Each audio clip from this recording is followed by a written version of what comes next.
Folks, we're in for, I think, an outstanding program today.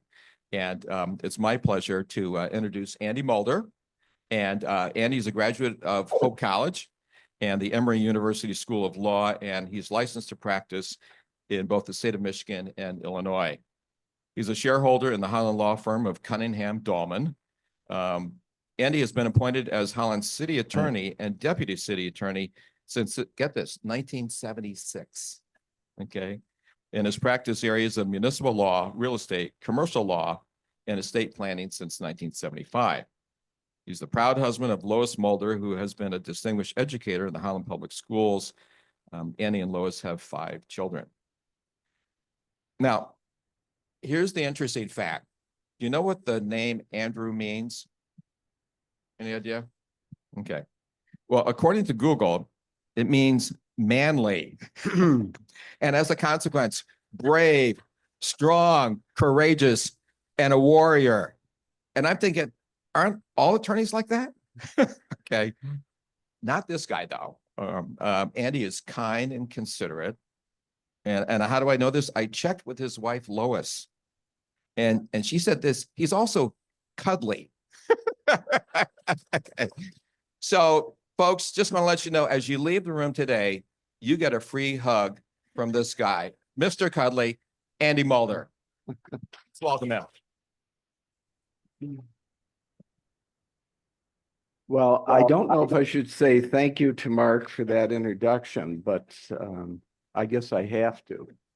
So before we get started, I have to tell you a little bit about how I was asked to do this. Well, my neighbor, Doug Brower, I did this presentation to a group called the Holland Professional Club, and he heard the talk and he later asked me to do it. And so I agreed to do it. And then I thought to myself, boy, to go to HASP and speak to a room full of people, you know, to have this on Zoom where they're recording you, so I can't say anything really off color so that they would have it. This puts a lot of pressure on you. So I first thought about, well, what should I wear? And I thought, well, you know, as a Hope College graduate, you know, I thought maybe I should get a blue blazer, but an orange tie and a pair of khaki pants. But then I realized that I would look like a Hope College basketball coach. So I thought to myself, well, that's not going to work. So I tried to dress appropriately this morning, but then I thought again, and I said, well, you know, Doug didn't tell me that I had to fill 90 minutes this morning. So I thought to myself, you know, well, how am I going to make this interesting for 90 minutes? And a friend of mine who was a minister once told me a story about, you know, what's the best way to present a sermon? And he said, the best sermons are about 17 minutes long. And he said, Molly, research has found is that the first 5 minutes of a sermon, you have approximately 95% of your congregation. They're just enraptured to your sermon. But he said, you know, the next 5 minutes, you get down to about 50% of your congregation. But he said, the scary part is that the last 5 minutes, 95% of your congregation are thinking of lewd and lascivious things while you're delivering your sermon. So he said to me, if you ever have to make a presentation, what you have to do is do the last 5 minutes first. So that's what we're going to try to do this morning. So at the end of the presentation, we're going to have what I call a walking tour, or a tour of the downtown that just takes a look at some of the buildings that were the result of downtown revival. And the pictures for those have been taken by my wife, Lois, who is in the back here. And Lois is a very renowned educator. She makes what are called Mulder morsels that are very popular chocolate chip cookies.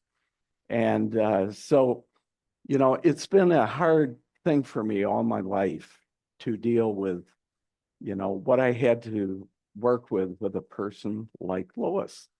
And I used to go into the peanut shop, and most of you have been there with Tom Fabiano. Now, you know, Tom is pretty vocal in his discussions with people. And every time I would walk in there, he would say, Mulder, what does an ugly guy like you get to marry a woman like Lois? He said, you married up. You absolutely married up. And of course, I would give a little trash talk back to Tom as a result of that. And I thought to myself, no, I didn't marry up. And then I would go to my barber and he would say, oh, I had Tom Fabiano in the chair. And he was telling me about your wife, Lois, and how you were able to marry Lois. And, you know, so I finally gotten to the point in my life where I realized I did marry up. So, but her photographs today are going to be at the end of this program. What I would like to do is I really do have quite a bit of material here, and I would like to hold questions or comments to the end of the presentation so I can get through everything. So today, what I want to focus on is Holland's four-legged stool, which catalyzed downtown's revival and development. Namely, who were the principal bookends of the downtown revival? What did it take? Who had the vision? And who put it together? For many, the story remains a mystery. Because today, the city of Holland boasts an award-winning downtown. Restaurants, stores, an ambience second to none. Holland stands in stark contrast to current national trends of closing big box stores, internet sales, and suburban ghost town malls. However, it hasn't always been that way. Prior to 1987 and 88, Holland's downtown was an old, tired, and ready to die commercial area, like many downtowns in America. The retail consumer wanted large malls populated by anchor stores such as Penny's or Sears, remember them? With a shopping experience which was enclosed. No snow, no ice, no rain. It was a place to hang out. Many thought it was time for the funeral of downtown Holland. But not only was Holland old and tired, but there were brutal winters to contend with, as we all know. 90 to 110 inches of snow, temperatures as low as 20 degrees below zero, with snow plowing of city streets and large banks of snow. Downtown Holland sidewalks were dependent on city snow plowing and merchant shoveling. Who could compete against the climate-controlled malls with their big box answer? So what was the pixie dust which made it work in Holland? Gordon Van Wylen, a former president of Hope College, who later helped found Riverview Development Company, is quoted in Mike Lazan's book, Vision on Main Street, as saying, it was a synthesis of many factors, tangible and intangible, that involved commitment, relationships, integrity, trust, and a confidence and hope in the future. Most of all, Van Wylen added, it was dependent on people of character and goodwill, willing to give them of themselves in accordance with their gifts, responsibilities, and resources to achieve what our forefathers called the common good. Doesn't this sound more like an inspirational statement rather than a developer's plan for success? So today we're going to focus on 4 individuals who were instrumental in making the downtown redevelopment happen. Holland's downtown redevelopment happened because of a synthesis of public and private initiatives. Without both, it would not have been successful. So who were these individuals comprising the 4-legged stool? Ta-da! They were Ed Prince, Gordon Van Wylen, Mayor Allan McGeehan, and City Manager Soren Wolff. There were many others that were instrumental in making the downtown development occur, such as Bill Johnson, Greg Holcomb, and many other individuals who contributed countless hours on boards and commissions to make this occur. I don't want this paper to minimize the extensive contributions of others, and many of those individuals will be mentioned in context today. Ed Prince. Ed Prince was born in Holland, Michigan in 1931. His father, Peter Prince, owned a produce company which supplied stores in West Michigan. Ed was 11 years old when his father died at the age of 36 of a heart attack. He entered the University of Michigan Engineering School and earned an engineering degree in 1953. Following graduation, he met Elsa Zweep, who today is fondly known as Elsa Prince Brookhuizen, and they were married shortly thereafter. Ed's first job was at Bice Machine Works in Holland as an engineer. But in 1965, Ed left Bice and founded Prince Corporation. In 30 years, Prince transformed the Prince Corporation into one of the dominant automotive suppliers in the United States. In 1997, following Prince's death at the age of 64, Prince Corporation was sold for $1.35 billion to Johnson Controls. Prince Corporation started its success with what was called the lighted vanity visor. The idea came from Conrad Marcus, who was the vice president of product development, when Marcus's wife had difficulty applying lipstick in their darkened family car before a dinner party. In 1971, Marcus made a crude model of a vanity visor by filing down a Tupperware dish, attaching a mirror and a light to a car visor. They took this idea to the Ford Motor Company and it was rejected. So Prince, Marcus, and John Spoolhoff next met with the head of interior design at GM's Cadillac division.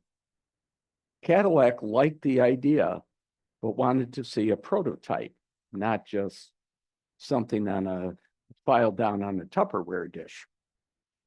So after a prototype was made, Ed Prince calculated the cost of materials and settled on a price that provided a safe profit margin. He arranged for another meeting with Cadillac. And Ed insisted prior to the meeting that if Cadillac would only allow Prince to make the complete assembly, he would walk out of the meeting. Pretty gutsy. When Cadillac demanded that very thing, Ed, Conrad Marcus, and John Spoolhoff stood up to leave. Cadillac backed down and ordered 500 visors for the 1972 Cadillac. By 1973, Prince was producing thousands of visors a day and ramped up to 60,000 visors a day, which was enough to supply 43 automotive assembly plants throughout the world. In 1974, though, Prince suffered a heart attack at age 42, which caused him to turn and reevaluate his priorities at Prince Corporation and turned his focus to downtown. Gordon Van Wylen. While Ed Prince died at a relatively young age of 64, Gordon Van Wylen lived 100 years. In his obituary, it was stated that Gordon Van Wylen believed that his ultimate purpose in life was to be the avenue for God's love and realize both individually and in the community the grace known as Jesus Christ. Van Wylen grew up in Grand Rapids, graduating from Ottawa Hills High School, attended Calvin College, on a 3-2 engineering program with the University of Michigan, and graduated in 1942 with a degree from Calvin and U of M. After graduation, Gordon enlisted in the U.S. Navy, receiving a commission as an ensign in 1945, and he had distinguished military service. So he completed his master's degree in engineering at the University of Michigan, and then went on to get a doctorate at MIT in 1951.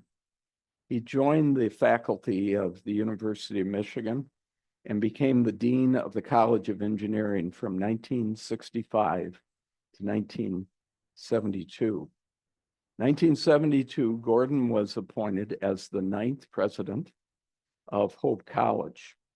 He served in that role until 1967, and at age 67, he began the longest job of his career, because for the next 30 years, he worked with city officials and community leaders to revitalize downtown Holland. Allan McGeehan.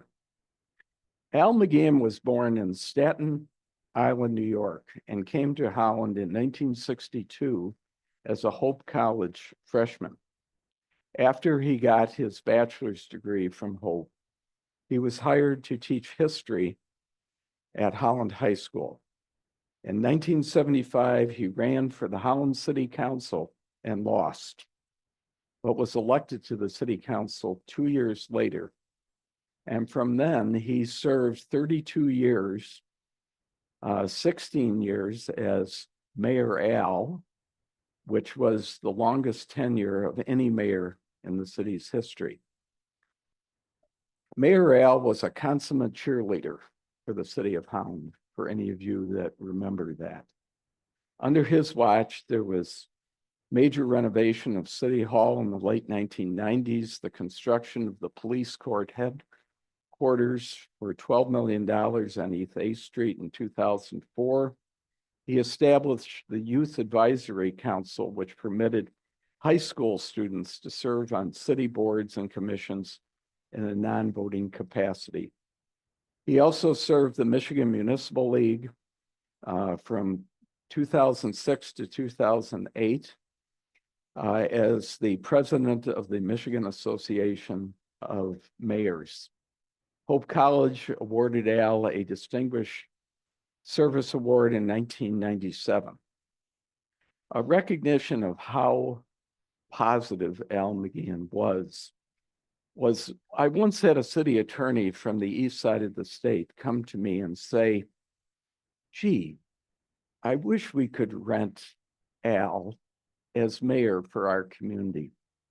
He said he really ought to establish a rent-a-mayor program. So leg number 4, Soren Wolff, city manager of the city of Holland.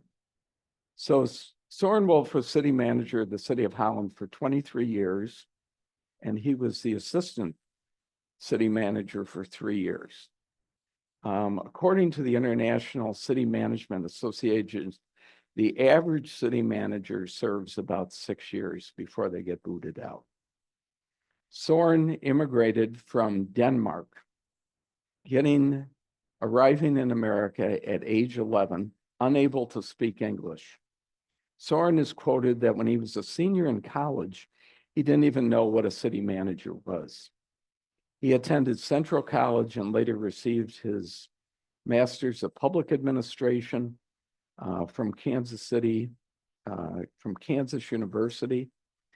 One thing about Soren was that he was a team builder. He often used the terms we and our during his tenure as city manager because he really believed that not individuals, but a team of people put projects together.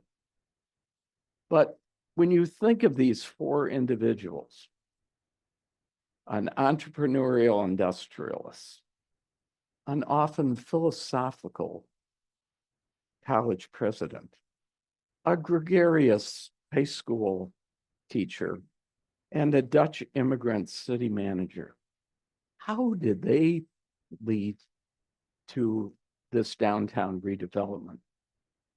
The bookends were two component parts: private industry and development, and city government and initiative to form a public-private partnership. So let's turn back to what the downtown looked like from, say, 1970 to 1988. In the 30s, Holland was dominated by established chain stores like Woolworths, Montgomery Ward's, JCPenney, Sears Roebuck. Holland's downtown stores also had a number of family-owned businesses like Friss's, Tierman's, Vogelzane's Hardware, Blocker Rutgers, and Boer's Brewery. By the 1960s, half of the second floor space in downtown Holland was vacant. And in the late 1970s, all of the national chain stores were gone. There were various ideas to develop downtown that were floated. There was talk of doing a mall downtown in 1985 for a pedestrian mall, but there was funding through the federal government of $3.2 million, which fell through.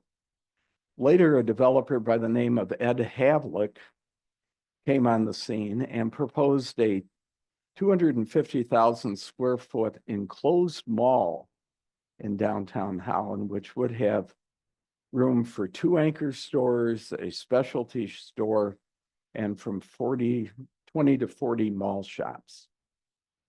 This was called the Holland Center Project, and it was proposed for development between 8th and 6th Street and Central and College Avenues. But the Havlick proposal was met with suspicion by many of the downtown merchants who saw such development as competition rather than an enhancement of their business interests. In March of 1986, a developer came on the scene in Holland by the name of Bromley Ltd. Of Toronto, which was the 6th largest development corporation in America, and they wanted to build a mall on the north side of Holland in Holland Township. Bromley was successful in securing a public commitment from JCPenney's, Steckety's, and they also secured a lease from Prang's department store, which was later bought out by Yonkers. So this North Side Mall was supposed to be completed in the summer of 1988. So in the summer of 1988, the downtown was faced with the reality and the certainty that the Lakeshore's first enclosed mall was going to come. In March of 1988, the Riverview Advisory Committee formed the Riverview Development Partnership, consisting of 22 investors who contributed a total of $2,900,000 in cash for the development of downtown. It was understood that this partnership would not was going to have a long-term investment. There's no assurance of any return on investment. This was the partnership that was the vehicle by which Gordon and Wylen, working with a former Hope College graduate and the graduate of the Harvard School of Planning, Greg Holcomb, began the planning process of downtown development. Now, one of the major contributions of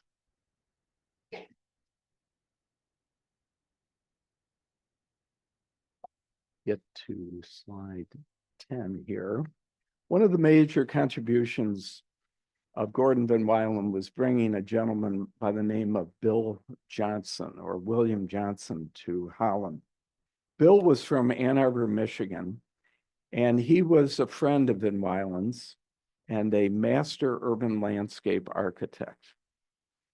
Bill is credited with developing what was called the Plan of 1987, which integrated the streetscape project with the proposed Macatawa River window on the waterfront, the core downtown, and Hope College. Now realize what Bill was looking at is that the downtown really had four pieces to it. It had Hope College, it had A Street, it also had the area to the north of A Street, and then the window on the waterfront project. But the question was, how do you integrate this area together?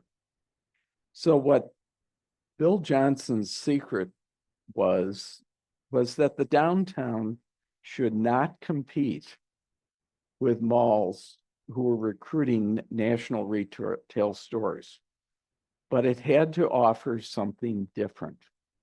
It had to provide unique shops locally owned, occupying historic buildings. This was the vision of Bill Johnson. In December of 1988, an announcement was made for the plans to construct a $25 million senior citizen complex called Freedom Village, which was a 7-story development designed to house more than 500 residents. Ed Prince was the principal investor in this project, but this also included John Ticey, who many of you know, Ron Boobie, who many of you know, and Bill Vanderbilt, who had long association with Hope College. The purpose of this retirement community was to link former alumni from Hope College with Freedom Village as a retirement community. It was really a very novel concept of senior living in a city which in 1990 only had 30,000 people. In 1997, a group of merchants formed what was called the Main Street Committee. And they went to a full-day seminar to talk about, well, how do you aesthetically build up your downtown? They proposed as a result of that there should be a project called Streetscape, which would involve adding pedestrian benches, signs, lighting, information booths, landscaping, drinking fountains, waste containers, and bike racks in the downtown. And the sidewalks and the streets ought to be reconditioned. So Main Street goes out and they hire Greg Robinson, who later became the assistant city manager for the city of Holland, to be his administrator. Greg had come from Jackson, Michigan. And before he took the job in Holland, Greg once told me that he was advised by many of the Jackson business people. Remember, this was the birthplace of Jacobson's department stores in Holland, that he shouldn't come to Holland because those Dutch merchants and business people would never get anything done because they were so conservative. So in order to pay for the streetscape project in 1987, The estimated cost was $2,100,000. Now that sounds like kind of chump change today, doesn't it? But let's dial back again to 1987. And how was it going to be paid for? The city would pay 30% of that cost, and they would then issue a bond for the other 70%, and the downtown properties would pay for it through special assessments. Now, many people don't realize that this was the first time the downtown properties really had skin in the game. But the downtown merchants saw that the reality of a decaying downtown if they did nothing. Now, most people today don't realize how the downtown property owners have paid for the development of downtown.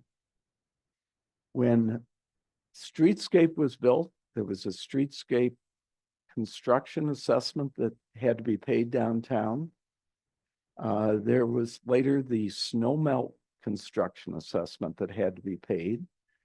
There was a parking lot acquisition assessment because as the parking lots were acquired by the city, they were specially assessed. And yearly, even now, the downtown merchants pay a operational assessment for streetscape. They also pay a parking lot operating assessment. And believe it or not, they pay a higher rate of taxes than other commercial properties because they're in the Downtown Development Authority, where they have the privilege of paying an additional 1 mil of taxes. And they also are in the principal shopping district, which is another revenue generating source. So one thing that's very clear is that if you're going to develop downtown, you better be willing to pay for it because it has been an expensive proposition and the downtown property owners have helped pay for it. But the next idea was snowmelt. We talked about streetscape. Well, how did snowmelt come about? Well, in March of 1988, Ed Prince called a meeting of city and BPW officials proposing a system which would take hot water out of the former James Young power plant on Pine Avenue and pipe the warm water down Pine Avenue to the south, up A Street to melt the snow in downtown Holland. A snowmelt system had never been built and had never been done by any city in America. This is the first memo of the city that was written about the snowmelt system by then City Manager Terry Hoffmeyer. So this is dated March 11, 1988. Terry said, the concept is very simple and consists of warm water circulating through plastic pipes in the ground under the asphalt or concrete. The warm water may be generated by on-site boilers, heat pumps, or cooling water from the power plant. Although the snowmelt system was called very simple, it was not. Riverview, through Ed Prince, after this March meeting, contributed $10,000 to conduct an engineering study to determine the project's feasibility and the ability of the community and the downtown to finance the project. In April of 1988, the construction of the snowmelt system was estimated to cost $550,000. But 1 month later, the cost estimates had gone to $1.1 million. So the BPW, since there was no model for this, they sent an engineer from Holland and one of their engineers over to Sweden to look at how they had developed the snowmelt system over there to try to get some background on this. So in April of 1988, on May 9, 1988, Prince Corporation pledged to contribute $250,000 to build the snowmelt system. If the city would contribute $250,000 to build the snowmelt system, and if the rest of it was paid by the downtown merchants through special assessments. In his book, Vision on Main Street, Mike Lazan quotes Ed Prince regarding his $250,000 contribution as saying, having something unique like snowmelt sets a downtown apart. I was convinced that it was a good idea and that Holland should have it, but having a good idea is not enough. You have to get people to buy into it. We couldn't have sold the downtown idea without making the offer of the matching $250,000 donation. And again, we're talking 1987, 1988 dollars. So the idea of snowmelt was launched, but the project had to have engineering and construction reality to it. Remember what was being proposed: a 250,000 square foot snowmelt system, circulating water over miles of 1-inch orange plastic pipes arranged every 6 inches apart under the street surface and sidewalk brick pavers along A Street. To operate the system, you had to pump 1,500 gallons of hot water every minute from 12-inch pipes from the James Young power plant to 3-inch pipes, then to 1-inch pipes in the street and sidewalk. The snowmelt system as designed was supposed to melt 1 inch of snow every hour because of the 90 to 110 inches of snow that we often have in Holland, and temperatures of 20 degrees below zero. Now, believe it or not, the Holland Board of Public Works voted against doing this project. They were opposed to it because the city was going to build the project and then turn it over to them to operate it. But after this city, after the snowmelt project was proposed, I had a call from Tim Morawski. Tim was the general manager, and you've met, I think, Dave Koster, who has spoken to Haas about the snowmelt system. But Tim was the general manager of the BPW. And I asked him, because this was such an unusual concept of what was going to be done, I asked him, what was his reaction to Prince's snowmelt idea? And he said to me, what has he been smoking? So in mid-June of 1988, the Holland City Council, by a 5-3 vote, approved the snowmelt system, and it was led by our 23-year-old mayor, Phil Tanis, who was one of the youngest mayors in the United States.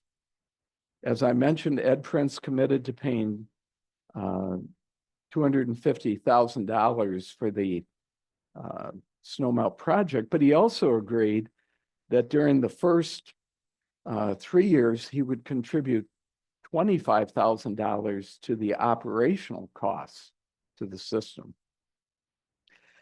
And the rest of this was going to be paid for by the downtown merchants.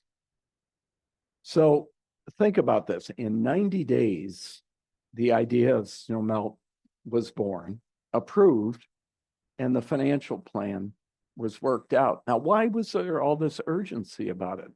Well, the North Side Mall was supposed to open up the summer of 1988. They were going to have the streets torn up for streetscape, so it made it cheaper to put in snow melt if it worked at the same time.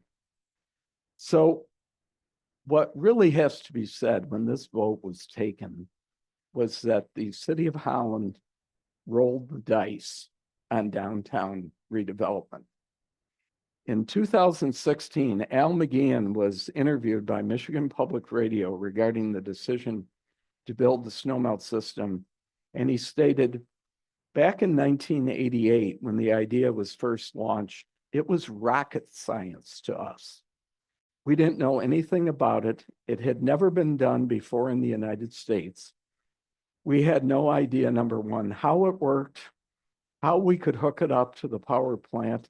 We had no idea how much it would cost to create. And the biggest question was, how much was it going to cost to operate and maintain it? The majority of the city council said, let's dare to dream big and let's give it a shot. Now, how many of you believe that government usually gets involved in entrepreneurial, high-risk ideas like this? But the city of Holland did. So in the June of 1988, the construction of streetscape and snowmelt started. So we began the streetscape snowmelt obstacle course. The construction almost bankrupted the downtown. A Street was turned into a war zone. Shoppers did not come downtown. They had to go use the back entrances of businesses downtown to navigate an obstacle course, which included bricks, sand, pipes, and sand piles. It was discovered that there were sand coal vaults for many of the old buildings in the sidewalks. So they'd tear up the sidewalk and they'd look down, and here is this mammoth coal vault, because that's the way you got coal into these old historic buildings. So those had to be filled with dirt and soil and stabilized. So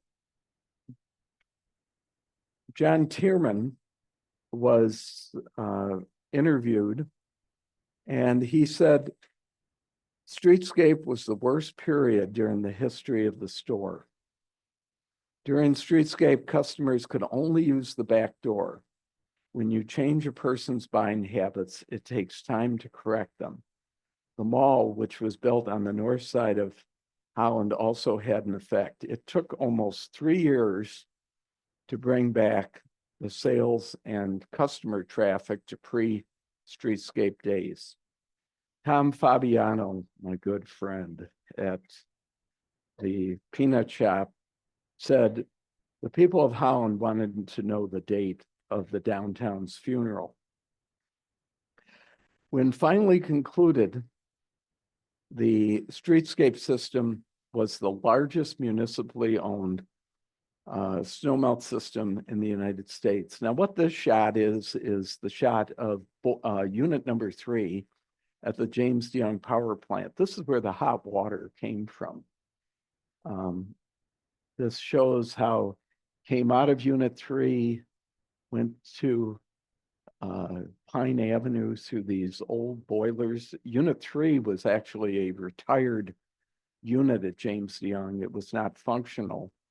But Bob Trethewey, who was Mike Trethewey's uncle, Mike was a councilman for many years, he came up with the idea that this was available source of the hot water.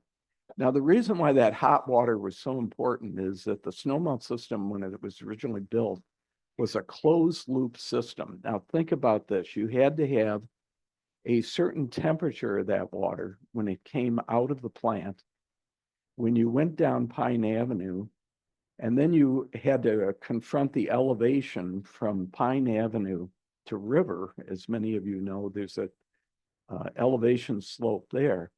but you had to maintain this temperature so that by the time you reached the firehouse, you still had the ability to melt snow.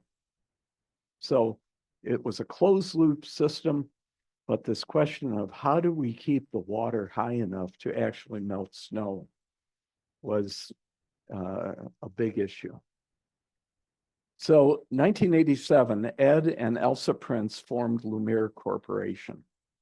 And Ed became a very active developer in the Downtown Development Authority, and Elsa served on the Main Street Committee.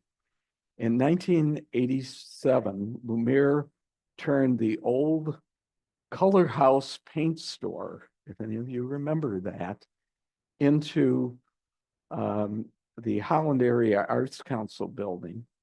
They restored the historic Tower Clock building on River Avenue, 100 East 8th Street building, which is actually this building today, was the former site of a Burger King restaurant. It was later purchased by Hope College for its administrative offices. Lumiere also started other renovation projects, converting the old J.C. Penney building into the JB&Me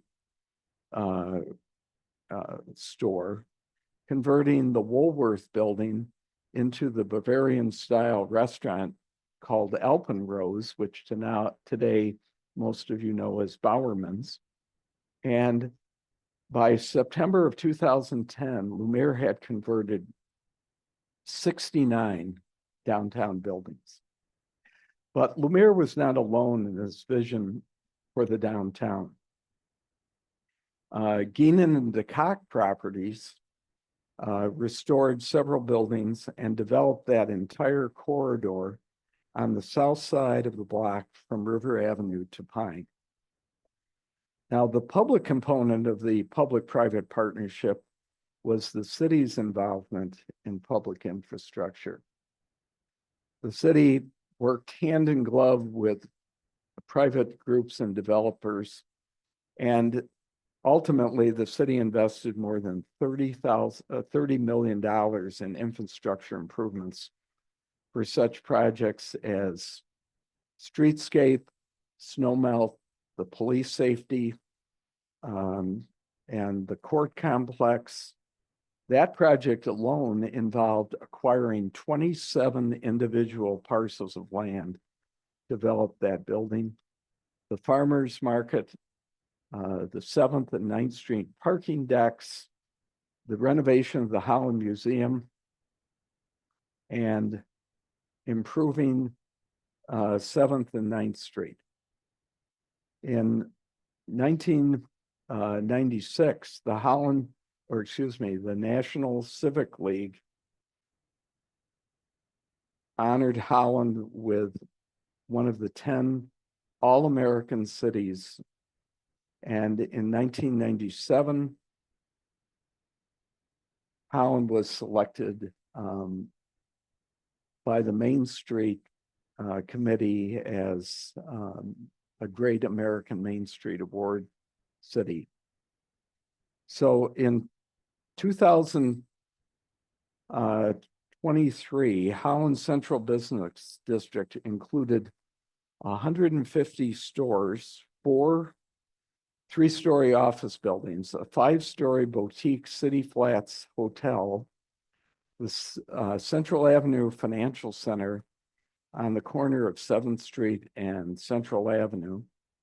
Lumiere renovated the former JB Labs building into residential construction, and Riverview Partners developed the super block on the north side of 8th Street between College and Columbia Avenues, which included the 85 Plaza Center, the Plaza East building, and the Macatawa building.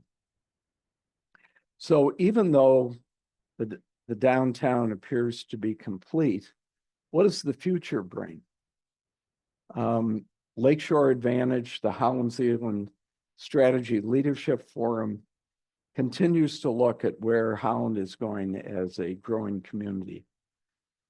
In the spring of 2023, the voters of the city of Holland approved a potential land swap of the James Young Power Plant to Verplanks so that a development could be built by Geenen and de Kock. That project is still ongoing with a great deal of details. But again, it shows that it's part of this public-private partnership, the PPP, for the development of downtown. And what's interesting about that, in order to facilitate that development under the city charter, the charter had to be amended, and 64% of the Holland City residents voted in favor of that. You know, a lot of politicians would regard that as a mandate. So in April of 2024, the city broke ground on another project called the Holland Ice Park at Wendell on the waterfront. This is a project that's going to have an ice rink, a curling rink, fire pits, landscaping, restrooms, lighting, and tools needed for the ice operation. The interesting thing about this project is that it's the reverse of snow melt. It's designed in such a way that the system is going to cool rather than heat through a very similar process. And the ice rink is going to guarantee ice from November through March. And how was this made possible? I don't know if any of you knew Frank Cry, who was an educator in West Ottawa. Frank donated $1 million to this project, and the Jim Jury's family also donated $1 million.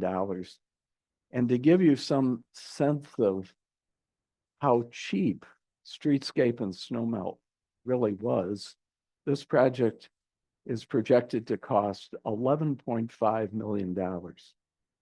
So in conclusion, I can only echo the comments of Gordon Van Wylen relating to how downtown development occurred. Holland's downtown revival was dependent on a four-legged stool. Ed Prince, Gordon Van Wylen, Allan McGeehan, and Soren Wolff. The development of the downtown was truly a synthesis of tangible and intangible factors, and it was the result of people of character and goodwill giving of themselves for what our forefathers called the common good.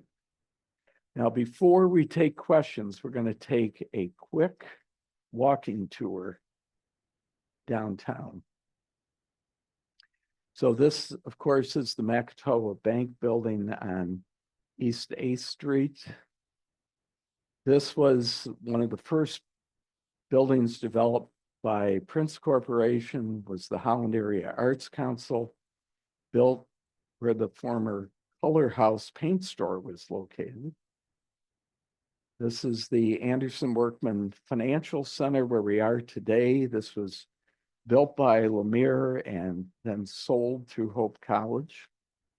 We have the Kilwins ice cream and chocolate store. That was actually a project that was developed by Denny Ellens, who is now the owner of Hudsonville Ice Cream. Fortunately, he's making ice cream, not working with our snowmelt system. And Bill Johnson lived in his apartment upstairs. So he was situated where the action was. Then we have the Alpen Rose development, now known with the Bowerman's Blueberry store. JB and Me was the former Penny's store that was developed. Lemire Corporation has their offices upstairs there. This, of course, is the city police building. Like I said, it involved a joint venture between Ottawa County and the city of Holland. The city was put in the position where it had to acquire all the land for this project. The county built the court building, the city built the police headquarters. We have City View, which is now known as Tulip Hotel. And this is just a single snapshot of the development by Geehan and DeCock on the south side of A Street going toward Pine Avenue. This was the this was the super block that was developed by the Riverview Development Company, Chris Dupree, and others that developed this project. This was developed by John Spoolhoff, the Financial Services Building on 9th Street. The parking deck, this was the first parking deck that was developed on 7th Street. The second, of course, as you know, is on 9th Street near the Geehan and Park development. This gives you a shot of the infamous fireplace in front of Kilwins. Most people don't know that the gas source to run this fireplace is actually in the Kilwins building in the basement. So the boiler goes underneath the sidewalk and actually runs the fireplace. So this gives you a little sense of the ambient shot of East A Street with the streetscape that was put in. New Holland Brewing, former location of Vogelsang Hardware, and the shot of the development there. And of course, who could end this walking tour without mentioning the Holland Farmers Market? The Holland Farmers Market has been voted the best farmers market in Michigan.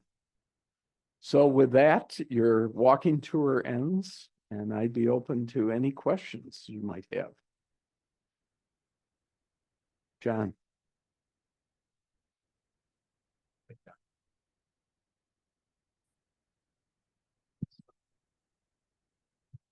Was Columbus, Indiana, any inspiration? The way that Cummins engine came in after the Second World War and rebuilt the downtown to promote engineers wanting to live in Columbus? That's the first time I've heard anything about that. Okay. So. Anybody else? I mean, they have a huge Herman Miller Center there also. But we've been there a few times. It's really quite something. And I think Ed, I'm gonna guess he knew about it. It's somebody else that tried to revitalize their downtown. They don't have snow melt, but it's still a very interesting place architecturally. In fact, I think it's number 6 in the United States architecturally because of the work that Cummins engine promoted. Well, what's interesting, a lot of people have said, why did Ed Prince want to do this? Well, one of the reasons he wanted to do this is he was developing this mega auto interior building development in Holland. And what he wanted was he wanted to attract the best engineering talent he could have hands on. And when he went to some of the best engineering talent in America, he said, "Hey, you're coming to Holland, Michigan." And they went, who wants to go to Holland, Michigan, And so he believed very strongly that in order to attract the kind of talent he needed to run Prince Corporation, he had to take this area and transform it. So, a lot of people think, oh, there was just this, humanistic motive here. He had a method to his madness, and fortunately, we were the beneficiary of it. I have a question from the Zoom person. Is there any truth to the story that Ed Prince got the idea for snowmelt from a visit to Aspen? I haven't heard that. When Ed built his house on South Shore Drive, if any of you are familiar with that, he put snow melt in when he constructed that. So even before the snow melt idea came in, the March of 1988, he had some familiarity with it, but it was a little different to build put a boiler system in a basement and heat up the outside and do a full project like snow melt is. One of the other things, Dave Coster probably touched on this, a lot of the issues of risk with the snowmelt system have been eliminated today because of the James DeYoung power plant. Excuse me, the new power plant that was built by the BPW, because now all the water that comes into the snowmelt system is potable water. It comes from the water system of the BPW. You have to realize in 88, when this was built, they were taking water out of Lake Macatawa. And one of the big concerns for the first year of operation of the snowmelt system was there was all of this unfiltered water that was going through these pipes like this. And they were concerned that they were going to, it was going to be clogged. And unlike when you go to the hospital and have a stent put in, no one knew exactly where the clog was going to be in the snowmelt system as it went back and forth.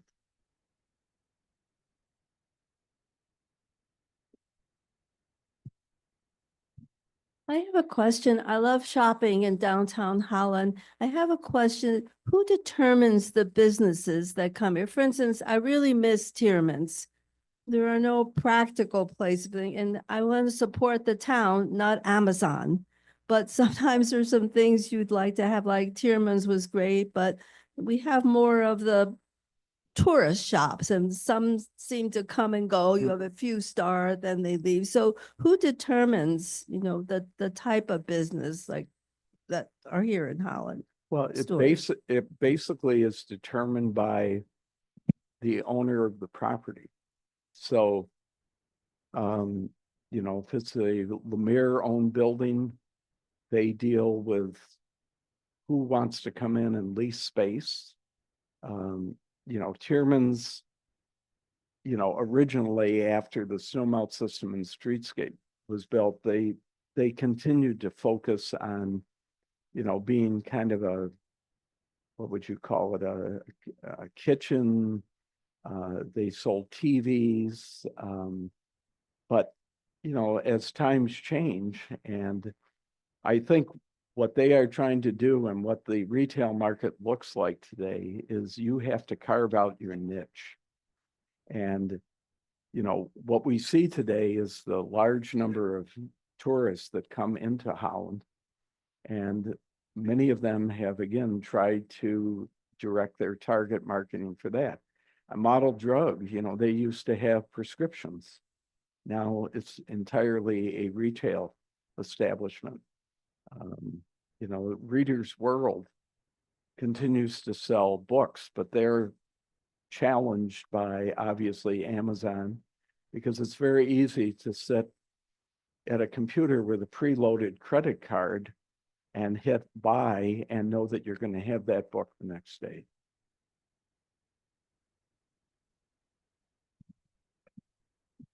A big part of the reconstruction in Holland's downtown was getting rid of old businesses that were pennies, all of those. How did they affect those sales or changing those businesses? I mean, who owned those? Was that part of the city's property and therefore they own them, or how did that work? Well, some of the businesses that left downtown Holland, I don't know if many of you remember, there was you could buy cemetery stones downtown. Keppel's Lock Company had a location downtown. One of the things that they found was that, the downtown just wasn't really suitable for their development. And yeah, I have to tell you that not every merchant in downtown Holland embraced this world of change that happened. Many old businesses that were there for years, they said, we don't need all these trees and brick pavers and snow melt. You know, I sell cemetery stones. I don't need that. Or I sell locks. I don't need that. Or Lotger Rucker, you know, they sold, again, clothes, very competitive market out there. So, you know, the one thing that I think happened in this process was we've facilitated a redevelopment, but the private marketplace has really taken over as to what stores are there and how it was developed. The city really had nothing to do with picking and choosing tenants. They were picked by private property owners who were the owners of those buildings. I have another Zoom question. You touched on the window on the waterfront project. Can you expand on it? And also, do you have any update on the redevelopment of the Gateway building?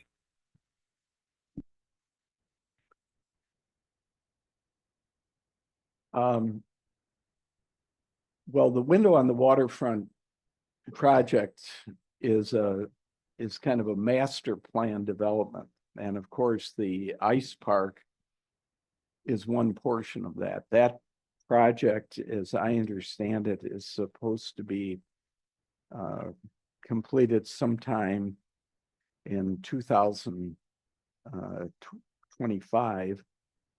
I don't know what the exact date of that completion is going to be. The other parts of the window on the waterfront project are going to be really dependent on the sources of cash and money at this point, because the window on the waterfront property is essentially city-owned property. There is some property where the old landfill was that's owned by Lumiere Corporation, but they haven't moved forward with that development. So I'm not sure that I can give you any. We probably have to have Matt Dyken from the city to come in and give you a greater update on where things currently stand. Might you have an update on the Fifth Third building, which has been empty for quite a while? The bank was a bank. That, as I understand it, was purchased by a development group. The fire station, I think, was purchased by Gentex. You know, where those projects are going to go, I mean, I think in the Gentex situation, it's going to fit into their kind of their corporate strategy of what they want to do. You know, there seems to be always an emphasis on putting another restaurant downtown. I know there's been talk about doing that, but you know, I don't have anything behind the veil about where those projects are going. So if Holland Public Works voted against operating snow melt, how was that resolved? Well, they were told by the Holland City Council, you will do it, because the Holland Board of Public Works, believe it or not, is a department of the city. So it has the members of the BPW board are appointed by the city council. They have their own separate governance strategy, but they are a department of the city. So when the decision was made to build Snowbelt, they reluctantly agreed, and they agreed to do it. And they've done a very good job with it, because when they built the new power plant, one of the, you know, a lot of people have said, why build a power plant right there? Well, one of the prime considerations for that location was that if they moved the power plant to any other location, they probably would have had to shut down the snowmelt system. So that was a driving force in part for that location. But also, they wanted to create a visual entrance as you come into the city. Now you've got DeVos, the basketball arena over on one side. You've got a very sort of imposing presence as you come in to the city of Holland from that location. Do you remember, Andy, about the fellow who was brought from England? He was an energy expert. And he had a 10-year plan, and the whole plan hasn't been implemented. Maybe it won't be. But he suggested using energy from Meyer, from the refrigeration units, using the water from there to heat up Grand Valley's campus, to use the energy from the hospital to do snow melt sidewalks all the way to the high school. Does Well, that ring a bell with you? Yeah, I know that the BPW, and I don't know if Dave Coster touched on this when he did his presentation. Before that power plant was built, Holland did what they put together what is called a Holland Energy Plan, and they took information like that to try to integrate it into the plan. The power plant has capacity to do district heating downtown.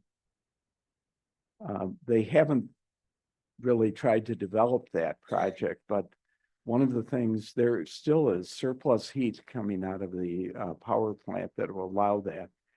Also, Hope College, if it wanted to snow melt its entire campus, it could do so with the discharge heat that comes from the power plant. So those are still projects that are in the making. I would probably say, though, that the BPW is tied up right now trying to run fiber to the home for $40 a month for the city of Holland, which was a voted proposition. So, the problem in this world is that there are so many areas that you can turn your attention to. And, an organization like the BPW, you're doing water, sewer, electric, wastewater, and, now they're doing fiber. So it's a very energetic program for a municipal electric company. But, all of these ideas are worth venting and certainly to see if they're economically feasible. Are there any plans for that entire block across from the post office from Lincoln to Columbia? And any idea when Hope College is going to put a business administration building in here? I wish I could be a fly on the wall in some of Lumiere's meetings, but I don't know what their build out plans are for those projects. And, Hope, there's been talk about putting their bookstore, downtown as a part of their presence here. But I know that once in a while, because your organization is called HASP, you ought to be able to get the president to be able to ask that question. Out of curiosity, what was the public response to all of the initial input of the downtown? Especially as of the downtown property owners?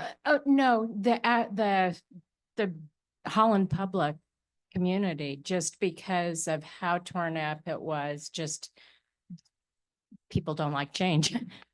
Well, I would have to say that historically, the city of Holland had an affinity to the downtown. I think the question was in 1987 and 1988, as Allan McGeehan said, this was rocket science. I mean, I can't tell you, the reason why the BPW was against this was they were dealt dealing with the problem of what if it doesn't work? Okay, so you've charged all these assessments downtown. And the legal theory behind an assessment is that you've built a public improvement that has created a special value to abutting property. So you've benefited by the public improvement. Well, what if it didn't work? You know, would the city have to refund all those special assessments to the property owners? Because their argument would be, hey, you haven't enhanced our property. We paid a special assessment for a snowmelt system that doesn't work. So I think the attitude of many in the community was that the city was doing a Hail Mary with this project. And as Ed Prince had said, if we didn't put 250,000 on the table, they never would have bought in. And I would have to say the fact that Ed was behind this. I remember talking to some downtown merchants and they said, oh, this thing won't fail because Ed Prince is behind it. So, you know, it was a huge risk. It paid off. The Hail Mary was caught in the end zone. But, you know, it certainly was a leap of faith. Yeah. I have one more Zoom question, please. Do you know what is happening with the land swap project? Those negotiations are still ongoing. And the last time I spoke with Doug DeCock, Ginn and DeCock are still committed to that project. You know, part of the problem with that James Young power plant project is you've got issues of, part of it is wetlands. So, I mean, there are still, I mean, we had to get over the legal hurdle that the city could even do anything to swap properties, and that has been done. But as I understand it, there are still a number of legal hurdles that have to get over with that project. So today I would never say that that's a reality. I'm hoping that sometime in 2025, I'm no longer involved with any of those negotiations, but they're still ongoing. Is it a concern that the expansion at the battery plant energy needs will exceed that of the output of BPW? Nope. What's more? No, the BPW has enough capacity at their new power plant to accommodate LG Chem. You have to realize that the BPW has power not only at the plant, but they can buy electricity on the grid. So it isn't, you know, what is really interesting about the BPW is that they have a very, very state-of-the-art, what they call a dispatch system, where every hour they price power that's sold in the city. So for instance, if it's cheaper to buy it on the grid than they can produce their power, they buy it on the grid. If it's cheaper to produce it, they will produce it. So that's the way they try to keep a stabilized number, you know, for their electric rates. And I don't think there's any concern. They've had to upgrade their facilities over on 48th Street for the LG Chem project in terms of, you know, the size of their substations and everything else that has gone in there. But they've done so on agreements with LG Chem that are called take or pay. In other words, if they would not take the power, they still have to pay for the BPW investment. And all of the projections show the BPW will have enough power to supply that plant. That, if any of you have not done so, you need to drive out there. It is an incredible project on 48th Street with LG Chem. And that whole project has a whole backstory to it, because in order to make it occur, half of the property was in Fillmore Township that had to be brought into the city of Holland to even provide a site for LG Chem to develop. So, you know, that could be another paper for another day. Folks, we have time for one more question. I'm sorry, Andy. One more question? Well, with that, two thank yous. If you look at the quality of the photographs here, Andy is skilled at certain things, but he has a better half, Lois here, who his good wife, who provided some of the photography as well. So yeah, thank you, Lois. And let me say this, you know, Andy talked a little bit about these four primary individuals who really made a significant difference here in Holland, Michigan. But, you know, there's always a supporting cast too. And there's a supporting cast of people who are very competent and have hung with these projects as well. And I think there's one person in particular who really comes to mind for me, and it's Andy Mulder. Oh. And we need to thank him too. Thank you, Mike. With that, folks, I think we're done. Enjoy the rest of the morning. Thank you.